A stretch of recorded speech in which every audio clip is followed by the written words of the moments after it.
So we have a new generation coming in on tennis. Who do you think is the best prospect out of the gate? I mean, you're serving this question to me perfectly on a nice platter. I hope I aced that tennis pun right there. But the answer is Carlos Alcaraz. Obviously, he's 20 years old. He's won 2 majors. I'm 21, and I'm sitting here. And the coin toss. Every year, is it going to be heads or is it going to be tails? Well, you can bet on that. I'll leave the emotional support snake to you, Austin. They look nice in the zoo, but I feel like if I had one around my neck, it would be awfully stressful. Chiefs fans wanted to celebrate a Super Bowl title in Arrowhead, but the Lions, yes, the Detroit Lions, had other ideas. Penalties, drop passes, key injuries, and costly turnovers helped sink Kansas City. But make no mistake, these aren't your father's Lions. Jared Goff threw for 253 yards, while the defense was spectacular as the emerging NFC North power came through for the statement win. Detroit rides their momentum into a home opener against Seattle next week, while the defending champs regroup on the road against Jacksonville. 13:22 remaining here in this third quarter. Rutgers up by 3. It's a 3rd and 1 on the 44-yard line. Wim set the handoff to Manungai up the middle. He's got the first down and a bit more out to the 40-yard line on the near hash. And Rutgers moves the chains. They scored on their opening drive in the first half and now looking to do so in the second half to potentially give themselves a double-digit lead. Not sure anybody in this stadium was surprised by that play call. 3rd and 1, run-first offense is going to run the ball, and they pick up the first. 12:52 remaining in this third quarter. Both teams with touchdowns in the first half. Rutgers got a field goal at the very end, a chip shot from Jay Patel from 21 yards out, which ended the half. Wimsett, the junior quarterback from Kentucky, went to the line to call a play and then hands it off to Manungai, running between the center and the right guard, and gets about 3 yards on that carry. So it'll bring up 2nd down and 7 as Rutgers is on Indiana's side of the field at the 37-yard line, leading by 3. A win today would give themselves bowl eligibility before really the brunt of their schedule comes. They have a bye next week, but then still have Ohio State, Maryland, and Penn State on the schedule, as well as a trip to Iowa City to take on a much-improved Iowa squad. 2nd down and 7 from the 37. Wimsett out of the gun with 2 receivers to the right. Manungai to his right as well, the running back. Snap is up to him. Wimsett to throw, and another high one, incomplete. Was looking right at the sticks for Isaiah Washington, the senior receiver from Jacksonville, Florida. He was looking to his right. Another high throw that's kind of been the issue today for Wimsett, who's now just 4 for 10 in the air. And now a big 3rd and 7 at the 37 for Rutgers. This might still be 4-down territory for Rutgers, so I wouldn't be shocked to see a handoff here. Wimsett out of the gun and trips right for the Scarlet Knights. On 3rd downs today, they're 3 for 7, which is right around their season average. Snap up with 7 to go on the play clock. It is a handoff to Manungai, bobbing and weaving through tacklers out to the right and to the far sideline, but eventually brought down. Aaron Casey was there to help. And that'll bring up 4th down and about 3 here. Decision time for Greg Schiano. This would be about a 51-yard kick attempt, and I think they're going to stay on the field. Offense is still out there. A big 4th down here. Rutgers 0 for 1 today on 4th down. They're going to try here on Indiana's 34-yard line. 4th and 4. Rutgers up 17-14 over Indiana. 11-15 and counting remaining here in this third quarter. Rutgers in their opening drive in the second half. Deferred to start the game. They got the ball here to start the second. Now looking to convert on 4th down. Snap is up. Indiana bringing pressure. Wimsett throw over the middle. The pass is caught for a 1st down right at the 26-yard line, right in the middle of the field. That was a grab made by somebody whose number is not on the roster. So number 83, not even on the Rutgers roster. Can't tell you who it is, but he made the catch out of the slot on the slant. Mystery Man picks up the 1st down for Rutgers. Now 1st and 10 at the 26, 10:35 remaining in this third quarter. Rutgers up by 3.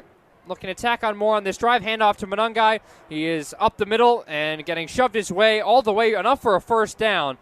Wow, Kyle Manungai, his power and his strength, he just drives his feet right into the ground, lowers his shoulder, and gets about every inch possible. And now another 1st down. Rutgers moves the chains again. 1st and 10 from Indiana's 15. 10-10 remaining here in this third quarter. Rutgers up by 3. 17-14 over Indiana here on homecoming Saturday. Rutgers have won the past 2 games against Indiana. That was Christian Dremel, who has changed numbers a couple times today, who made that catch.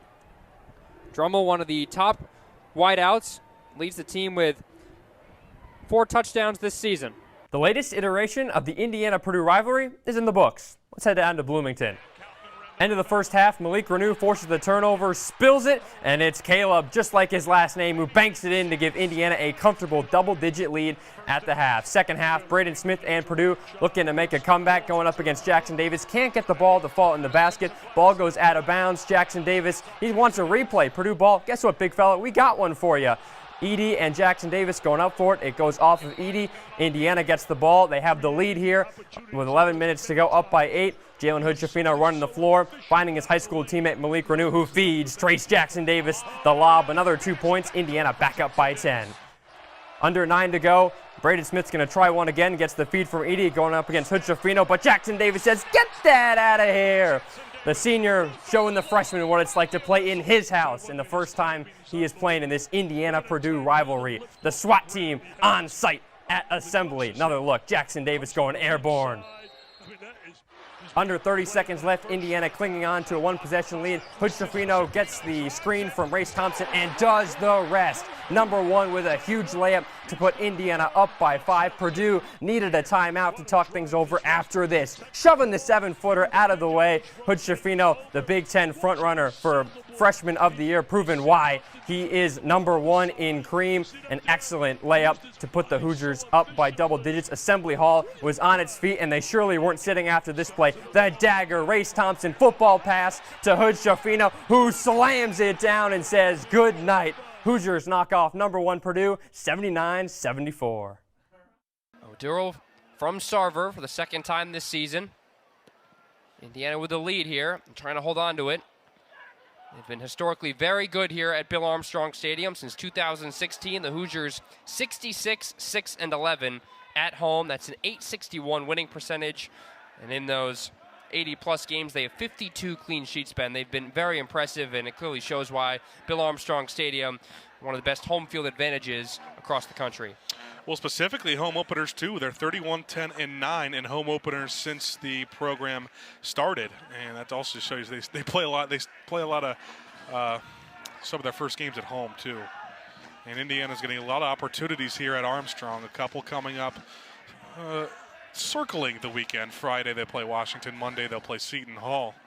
Both here at Bill Armstrong.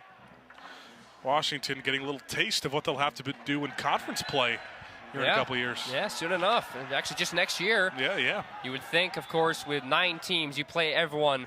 And this year, you play 8 conference games. You would think that the Big Ten would just add 2 more. You play then 10 total conference games, and you probably just wipe out 2 of the non-cons. Although I think many of the coaches are talking about maybe changing the season around so it's more academically focused and fits more of the academic schedule. There you see fouls 11-7. DePaul been the much more aggressive team. Now Callum Watts will go over this free kick as part of the Big East honor roll after scoring the game winner against Lindenwood. Now trying to send in a ball that could tie the game here. That one goes off of the knee of Joey Mayer, cleared out by Hugo Bacharach as he went to ground. And you can start to see DePaul's feeling the pressure here and feels like they have to move a bit more quickly. And there's going to be a substitution too, trying to get in quick.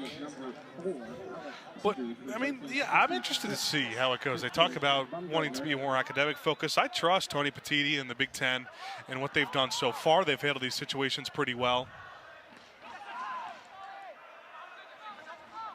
Watts near that Big Ten logo, although we could probably start referring to them as the Big 18 soon enough. I'm curious, Ben, of course, we see the Big Ten logo. I feel like if they turn the G into an 8, then I think we'd be set. You like that?